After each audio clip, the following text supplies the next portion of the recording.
মহাপ্রভু বলেছেন নাস্তেব্য নাস্তেব্য নাস্তেব্য গতির অন্যথা। একেবারে তিনবার কড়াল করে বললেন, প্রতিজ্ঞা করে বললেন, হরি কথা আর হরিনাম বিনা এই যুগে আর কোনো উপায় নাই। এই জন্য দয়া করে একটু নাম জপ, একটু কীর্তন আদি করুন। জপ করলে নিজের কল্যাণ হয়, আর উচ্চেশ্বরে কীর্তন করলে জগৎ জীবের, লতা পাতা পশু পাখির কল্যাণ হয়। এই নামের এত মহিমা মহাপ্রভু ঢেলে দিয়েছেন।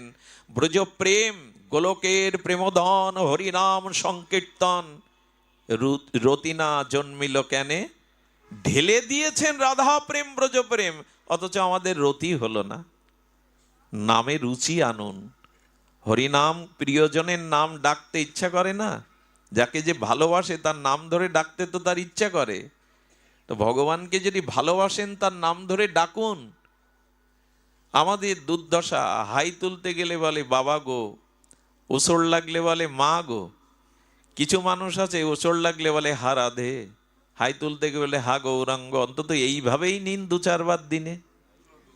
ঘুম থেকে উঠে হাই তুলতে গিয়ে বাবা গো মা গো এই বলে কি হবে? ওইটা রাধা নাম দিয়ে দিন না, দিনে 4 বার অভ্যাস হয়ে যাবে, তখন আর বাবা গো মা গো হবে না। আর ছেলে মেয়েদের নামগুলো ঋষিদের নামে, ভগবানের নামে রাখুন গুরুদেবের কাছ থেকে।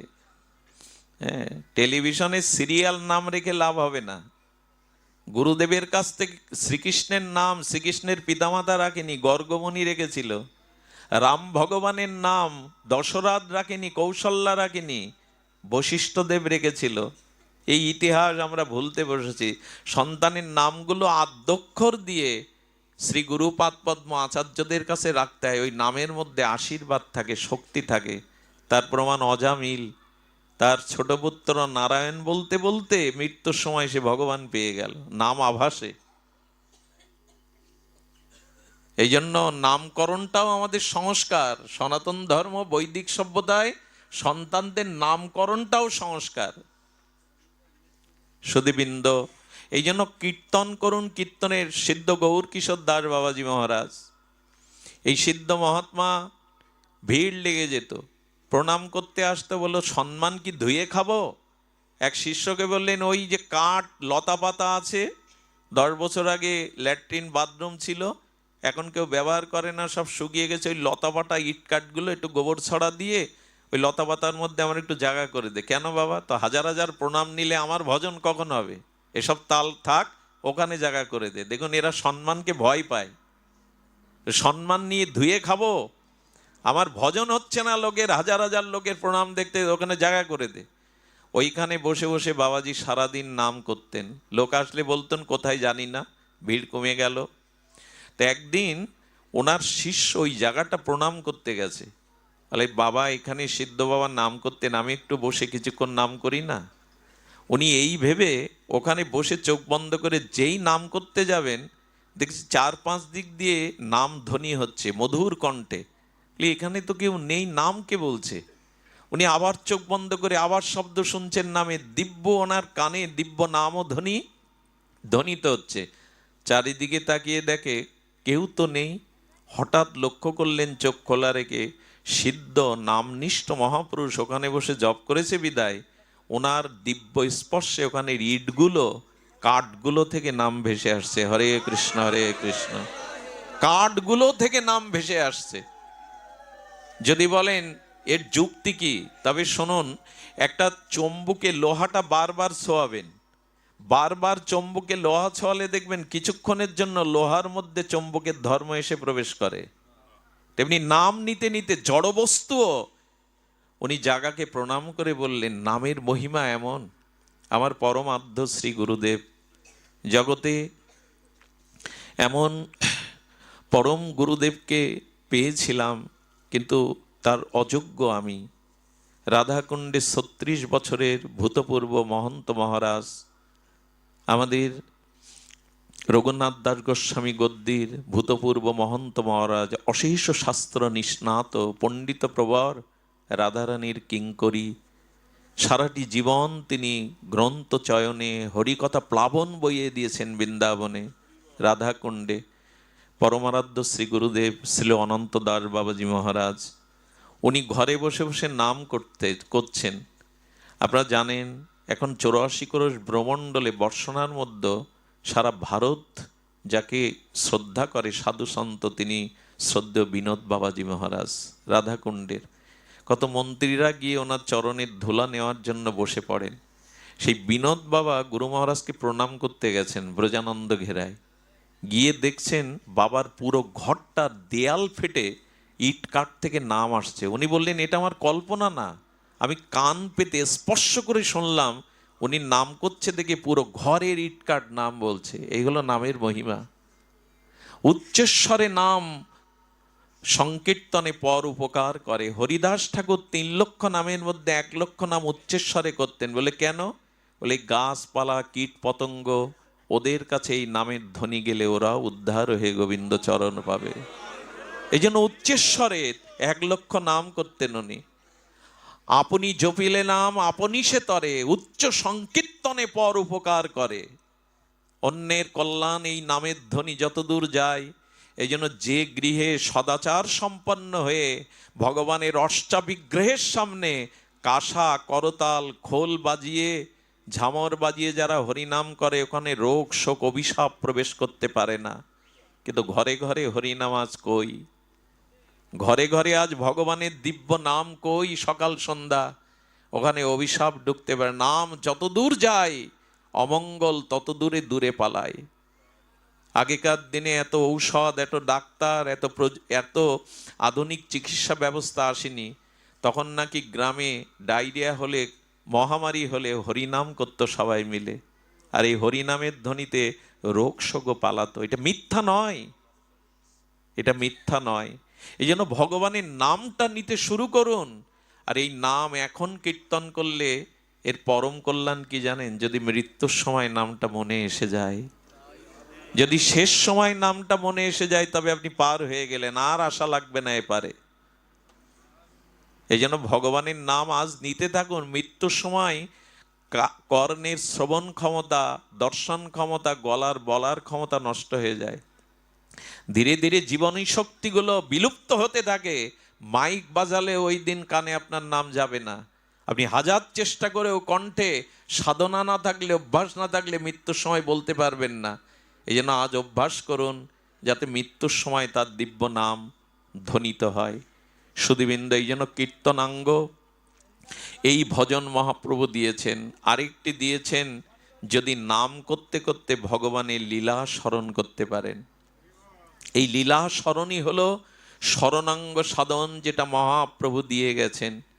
এই লীলা স্মরণ, ভগবানের কোন সময়ে কোন লীলা শ্রীধাম বৃন্দাবনে নবদ্বীপে শ্রী গৌর সুন্দর কখন কি লীলা করছেন, এই লীলা যদি মনে মনে স্মরণ করতে পারেন, সেই লীলাগুলি কেমন জানেন? ছোট্ট একটা দৃষ্টান্ত দিয়েই পাঠ বিশ্রাম। শ্রীনিবাস আচার্য, ইনি মহাপ্রভুর দ্বিতীয় আবেশ কলেবর। উনি একবার ধ্যানে বসেছেন ঘরে, খুব ধ্যান দিয়ে শুনুন, এটা আমার বিশ্রাম কথা, স্মরণটা কেমন। উনি মনে মনে গুরু প্রদত্ত মঞ্জুরি স্বরূপে ওনার গুরু মঞ্জুরির সাথে রাধারানী সখীদের নিয়ে যমুনায় জলকেলি করছেন, স্নান করছেন।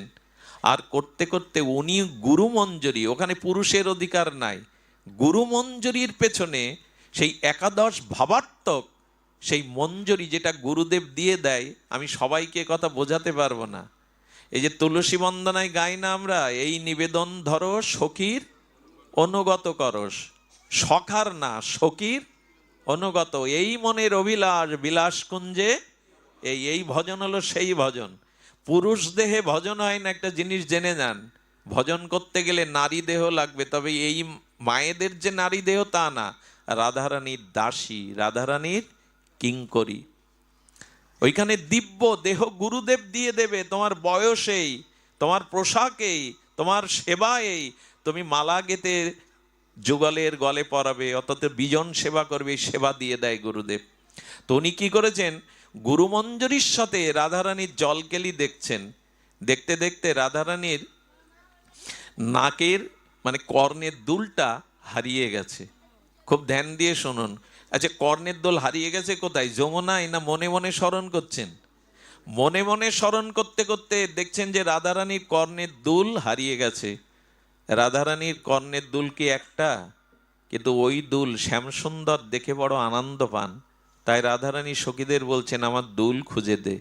আর এই দুল খোঁজার জন্য 3 দিন ধ্যানস্থ হয়ে ওই সখী রূপে বৃন্দাবনের যমুনায় 3 দিন ধরে দুল খুঁজে বেড়াচ্ছেন, আর 3 দিন তিনি ধ্যানমগ্ন।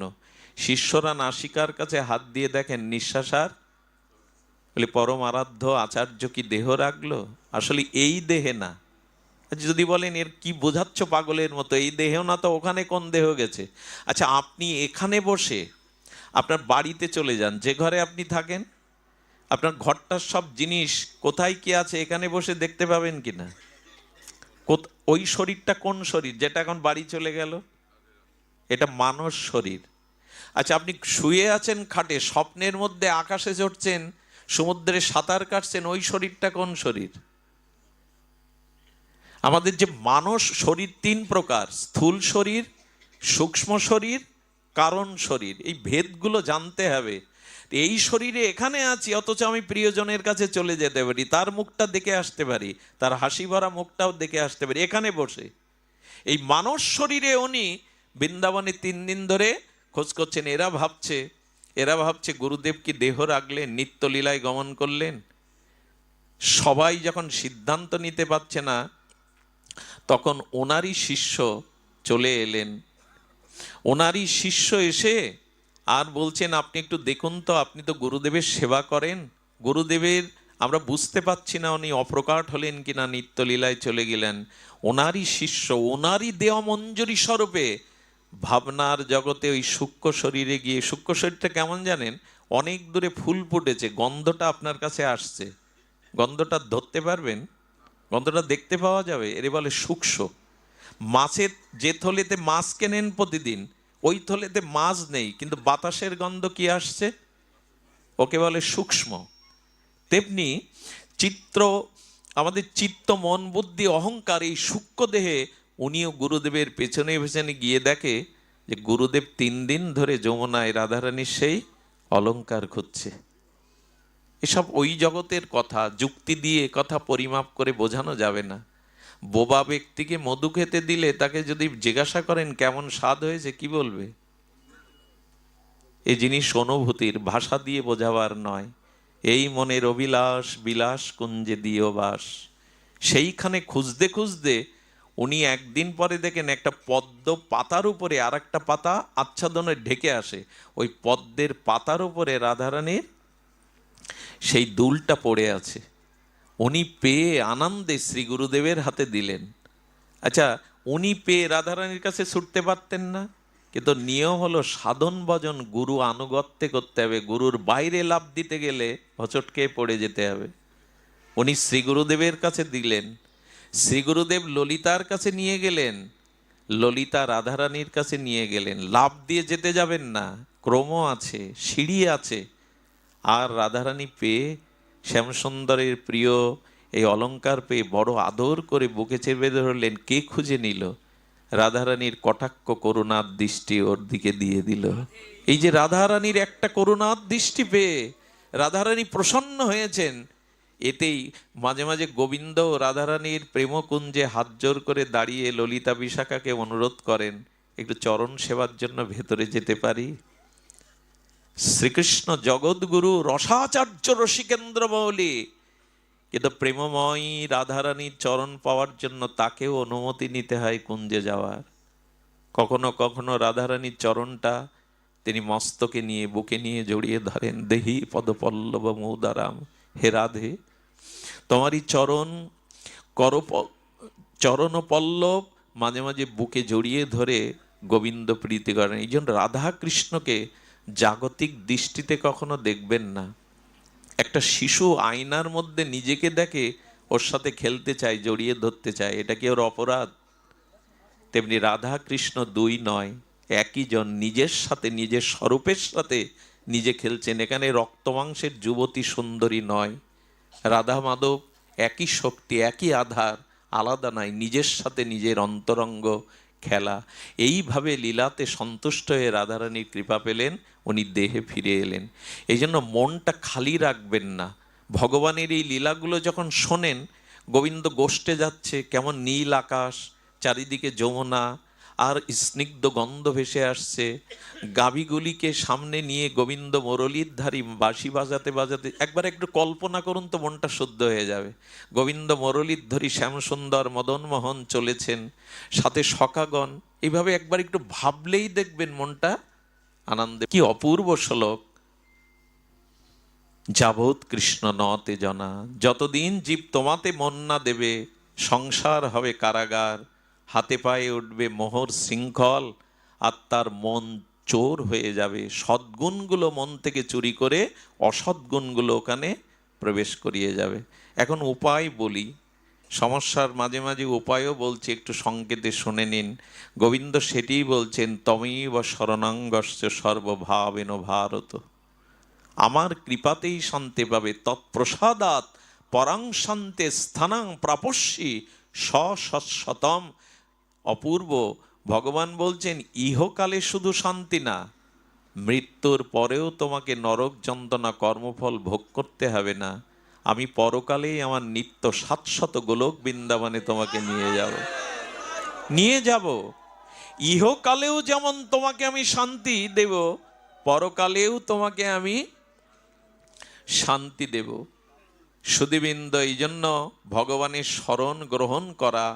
যত কথা বলছি, আচ্ছা, সমগ্র নিখিল শাস্ত্রের বিধি আর নিষেধের রাজা কোনটা? সব শাস্ত্র এক জায়গায় করলেন, বেদ, বেদান্ত, উপনিষদ, ভাগবত। এর সার একটা বিধি, একটা নিষেধ, উপদেশ কেবল দুটো। সার উপদেশ কোনটা? স্মতব্য সততং বিষ্ণু। নিখিল শাস্ত্র বলছেন, শাস্ত্রের বিধি বা রাজ উপদেশ, ভগবানকে স্মরণ করো। আর নিষেধ কোনটা? কখনো ভগবানকে ভুলে যেও না। এই হলো বিধির রাজা আর নিষেধের। স্মতব্য সততং বিষ্ণু ন স্মতব্য জাতুচিত। কখনো ভগবানকে ভুলে যেও না, এটাই হলো নিষেধের শ্রেষ্ঠ উপদেশ। আর বিধির উপদেশ স্মতব্য সততং বিষ্ণু, সর্বদা ভগবানকে।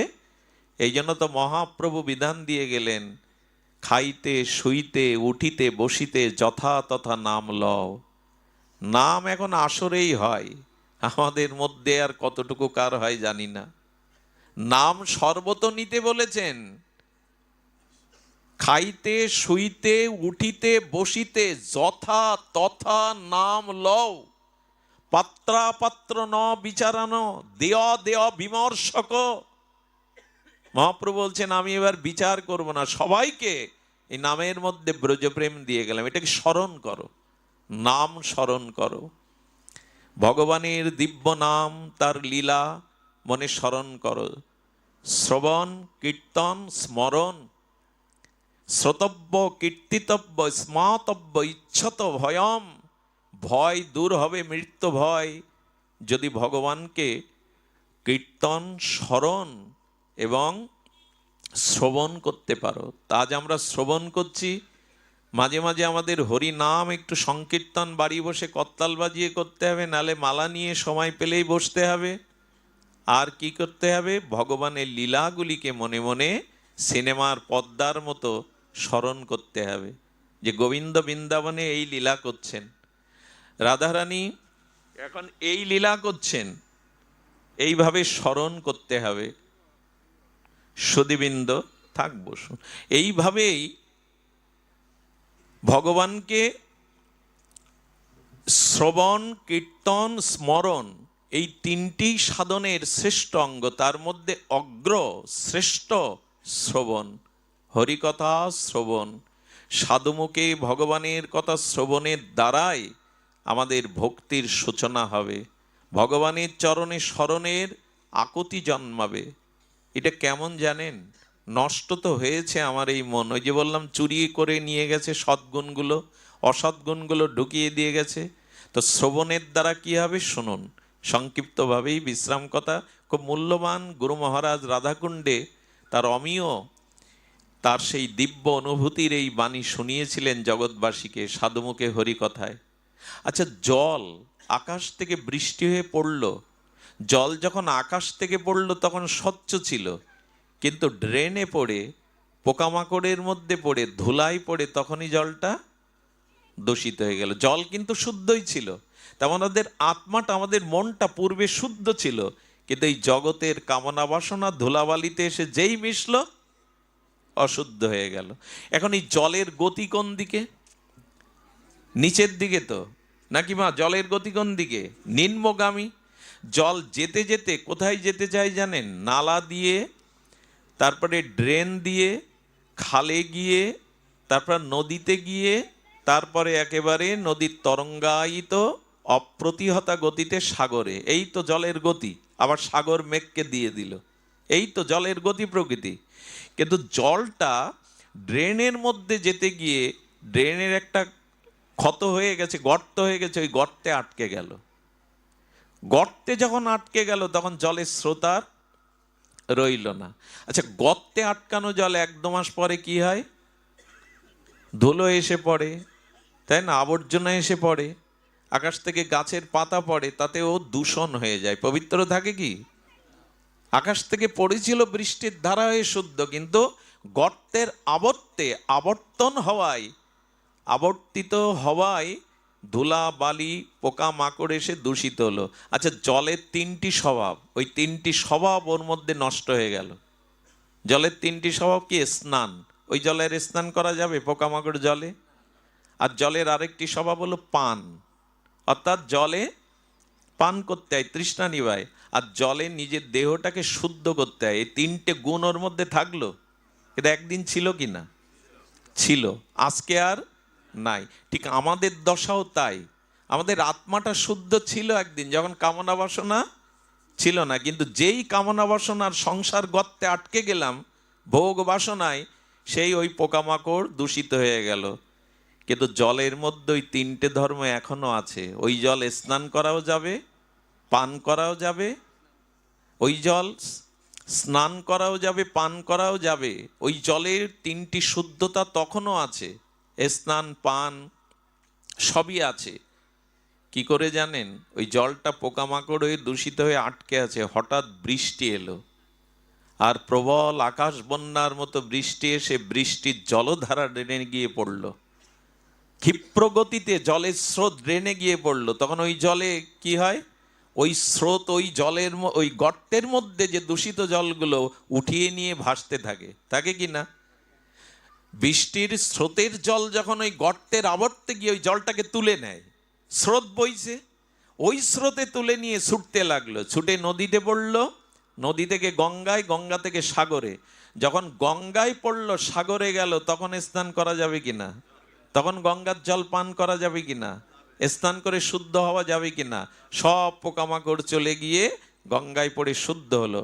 ঠিক এই কথাটি ভগবানকে অনেক জন্ম ভজন করেনি, এ মনে ভগবানের স্থান অনেক জন্মই দেয়নি, এই মনে ভগবানের স্মরণ মনন করেনি, তাই কামনা বাসনায় জলটা দূষিত হয়ে আবর্ত হয়ে আছে। এখন যেখানে সাধু সঙ্গের মেঘ হবে, কিসের মেঘ? সাধু সঙ্গের মেঘ।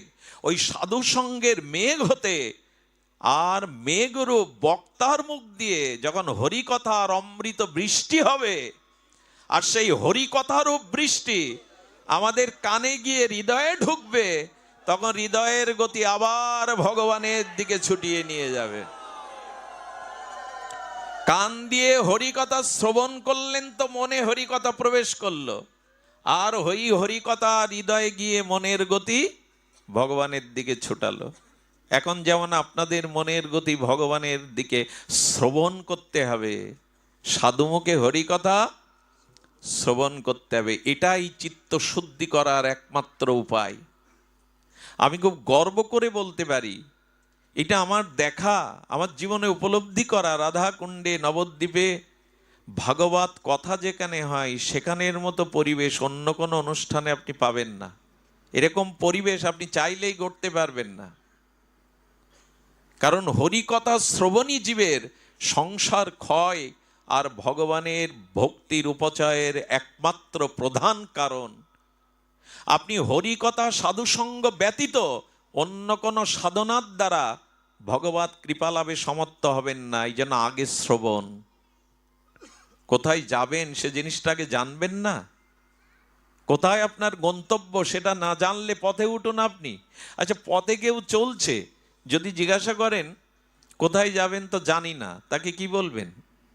যদি বলে কোথায় যাব জানি না, কি বলবেন তাকে? ভবঘুরে বলবেন কি না? তো ভগবান একমাত্র জানিয়ে দেয় তোমার গন্তব্য কোথায়, তোমাকে কোথায় যেতে হবে। সেটা না জানলে পৌঁছাবেন কি করে? এই জন্য হরিকথা শ্রবণ করতে হবে। তবে ধন্য আপনারা, আমার এলাকার মানুষ বলে বিল্লমঙ্গল এইখানে বসবাস ছেড়ে ওই দিকে গিয়ে বাস করো। ওরা মনে হয় মোবাইলে দেখে যে এই যে ভাঙা, মকসেদপুর, টেকেরহাট এসব দেখে, দেখে বলে ওইখানে তোমার কথা শুনতে এত ভক্তরা আসে। বললাম ওরা আমাকে না, আমার স্বরূপ বুঝতে পারেনি, বুঝলে তাড়িয়ে দিত। তো এই জন্য হয়তো আসে। বলে না দাদা, আমাদের এদিকেও ভক্ত হয়, কিন্তু ওরা হরিকথা এরকম নীরবে শ্রবণ করে। আমার মনে হয় আপনাদের এই বৃহত্তর অঞ্চলে কোনো মহামানবের কৃপা আছে। হরিকথাতে যেখানে রুচি আছে জানবেন, সেখানে ভগবত ভক্তি হবেই হবে, সেখানে কল্যাণ হবেই হবে। এই জন্য ভাগবত কথা প্রয়োজন। হরিকথা ছাড়া চিত্ত শুদ্ধির অন্য কোনো উপায় নেই। শ্রবণ, শ্রবণ, কীর্তন, স্মরণ, এর দ্বারাই আমাদের চিত্ত, আমাদের মন ভগবানে অর্পিত হোক। আমি যদি কোনো কথা বলার ক্ষেত্রে আপনাদের হৃদয়ে ব্যথা পৌঁছায়, আমি করজোরে ক্ষমা চাইছি, ব্যথা নেবেন না। সকলে মিলে আশীর্বাদ করবেন। আজকের হরিকথা এখানেই বিশ্রাম। শ্রীগুরু প্রেমানন্দে গৌর হরি বল। জয় রাম।